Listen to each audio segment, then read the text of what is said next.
Hello my dear students, in this video I am going to translate this wonderful poem The Last Bargain and this is of class 8th. सो बेटा सबसे पहले आपको मैं बताती हूँ bargain का मतलब क्या होता है। बार्गेन होता है समझौता करना, ऐसे कोई एग्रीमेंट करना जिसमें दोनों ही पक्ष सहमत होते हैं। तो ये अब इसमें कौन बार्गेनिंग कर रहा है और किससे बार्गेनिंग कर रहा है। सो इसमें ये जो पर्सन है, ये देखिए, ये जो पर्सन है जिसके हाथ में फावड़ा है, ये एक वर्कर है, ठीक है। तो ये पर्सन बार्गेनिंग कर रहा है, ये सौदेबाजी कर रहा है। सबसे पहले ये सौदा करता है और लेकिन बाद में उसको लगता है कि नहीं, ये ठीक नहीं है। मैं पोएम में आपको डिटेल में बताऊंगी किस किस से ये एग्रीमेंट कर रहा है, बार्गेनिंग कर रहा है और एंड में किससे करता है। और एंड वाला जो इसका बार्गेन है, जो इसकी सौदेबाजी है, वो किस हद तक ठीक है। सो ये जो हमारी कविता है the last bargain, it is written by Rabindranath Tagore. अब ये जो बोल रहा है ये वर्कर बोल रहा है, ये जो लेबर है ये कह रहा है, लेबर कहता आओ और मुझे हायर करो। हायर मतलब होता है जब हम किसी को काम पे लगाते हैं और उसको पैसा देते हैं तो हम उसको हायर कहते हैं। तो ये लेबर कह रहा है कि आओ और मुझे हायर करो। और एक सुबह की बात है और जो ये लेबर है, ये जो वर्कर है, ये एक ऐसी रोड पे चल रहा था जो पत्थर की बनी हुई थी। सो पत्थर की बनी हुई रोड पे ये लेबर चल रहा है और ये कहता है कि कोई आए और मुझे हायर करे। उसके बाद ये क्या देखता है, एक राजा आता है और उस राजा के हाथ में सोर्ड है। सोर्ड होता है बच्चों तलवार। तो उसके राजा के हाथ में तलवार है और वो राजा चैरियट में बैठे हुए आ रहा है। चैरियट होता है रथ। तो वो राजा रथ में बैठे हुए हाथ में तलवार लिए हुए आता है और इस लेबर का, इस श्रमिक का, इस वर्कर का हाथ पकड़ के कहता है आ जाओ, मैं तुम्हें हायर करता हूँ, मेरे पास बहुत पावर है और तुम मेरे साथ रहो।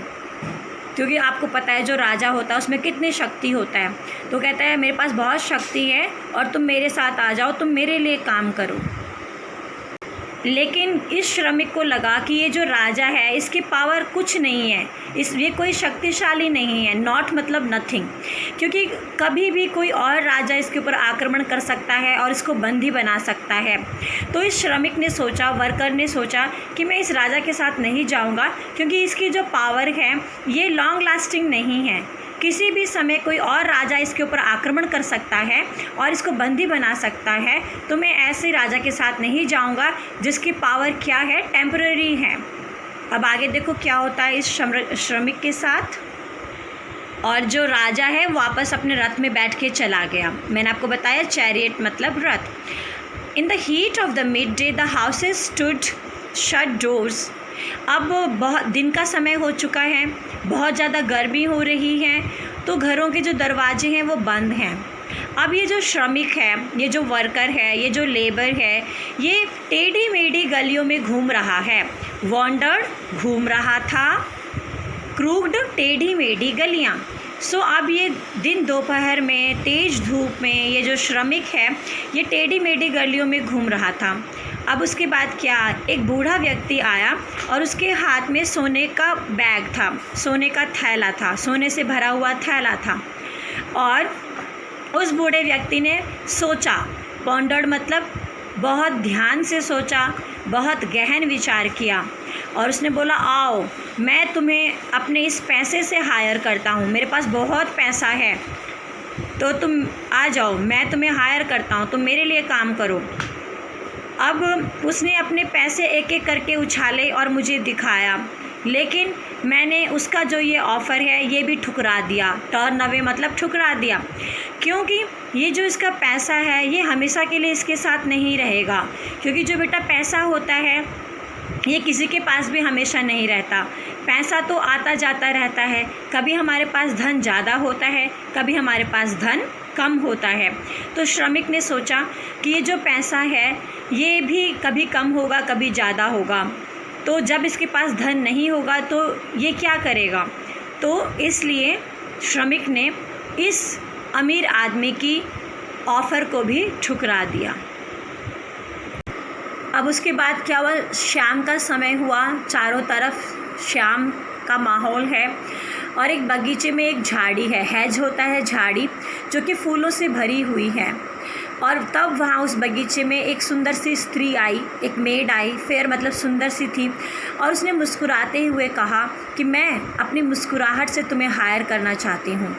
लेकिन थोड़ी ही देर बाद वो जो स्त्री थी, वो जो लेडी थी, वो खुद उसका जो फेस था वो पेल हो गया, सैड हो गई, वो दुखी हो गई और उसके आंसू बहने लगे और वो रोने लगी और वो अंधेरे में चली गई और वो रोने लगी। तो इस प्रकार वो जो औरत है वो भी अपनी मुस्कुराहट से इस श्रमिक को, लेबर को खरीद नहीं पाई। अब उसके बाद जो सूरज है वो चमक रहा है। रेत के जो कण होते हैं बेटे, जब सूरज की रोशनी इन पे पड़ती हैं तो रेत के ये कण चमकते हैं। तो सूरज अब इस रेत के ऊपर चमक रहा है और जो समुद्र की लहरें हैं ये भी ज़ोर ज़ोर से आ रही हैं। वेव वार्डली मतलब ज़्यादा बड़ी बड़ी लहरें आ रही हैं। तो श्रमिक ने देखा, लेबर ने देखा कि एक छोटा सा बच्चा बैठा हुआ है समुद्र के किनारे और सीपियों से खेल रहा है। शेल्स होता है सीपियाँ, सीपियों से खेल रहा था। तो he raised his head and seem to know me and said, उस बच्चे ने मेरी ओर देखा और ऐसा लग रहा था कि वो मुझे जानता है, और उसने कहा मेरे पास कुछ नहीं है, मैं तो एक छोटा सा बच्चा हूँ, मैं तुम्हें कुछ भी नहीं दे सकता। हाँ तो लेकिन तुम चाहो तो मेरे साथ खेल सकते हो। अब जो ये लेबर है, ये जो श्रमिक है, इसको इस बच्चे का भोलापन, इस बच्चे का अंदाज़ बहुत पसंद आया और वो इस बच्चे के साथ खेलने लगा। तो इस बच्चे का जो ये बार्गेनिंग थी ये श्रमिक को बहुत पसंद आई, क्योंकि ये जो बच्चे का बचपन है, ये बचपन में भोलेपन से श्रमिक को बुला रहा है, लेबर को बुला रहा है, और लेबर इस बच्चे के साथ खेलने के बाद बिल्कुल चिंता मुक्त हो गया। जो ये लेबर है ये कहता है उसके बाद जब मैंने इस बच्चे के साथ खेलना स्टार्ट किया तो इस बच्चे के खेल के साथ मैंने एग्रीमेंट को फ़ाइनल किया, और जब मैं उसके साथ खेल रहा था तो मैं एक फ्री मैन बन गया। यहाँ पे फ्री मैन का मतलब है मैं चिंताओं से मुक्त हो गया, मैं अपने बचपन के बारे में सोचने लगा, मैं अपनी बचपन की यादों में खो गया, और इस बच्चे के साथ खेलने से मुझे जीवन में एक बहुत बड़ा सुकून मिला, जो मुझे राजा नहीं दे सकता था, जो मुझे अमीर व्यक्ति नहीं दे सकता था, जो मुझे उस औरत की मुस्कुराहट नहीं दे सकती थी। लेकिन इस बच्चे के भोलेपन ने, इस बच्चे के निस्वार्थ भाव ने, इस बच्चे के साथ जो मैंने खेला है, इस खेल ने मुझे एक ऐसी संतुष्टि दी है, एक ऐसी खुशी दी है जिसको बयां कर पाना बहुत मुश्किल है। सो अब आपको पता चला स्टूडेंट्स, जो ये बार्गेन है ये इस श्रमिक, ये जो लेबर है ये है बेटा श्रमिक, लेबर, और एंड में वो इस बच्चे के साथ बार्गेनिंग करता है और एंड में इसके साथ खेलता है तो अपनी चिंताओं से भी मुक्त हो जाता है। सो इसने जो बार्गेनिंग किया एट लास्ट किसके साथ किया? इस बच्चे के साथ किया।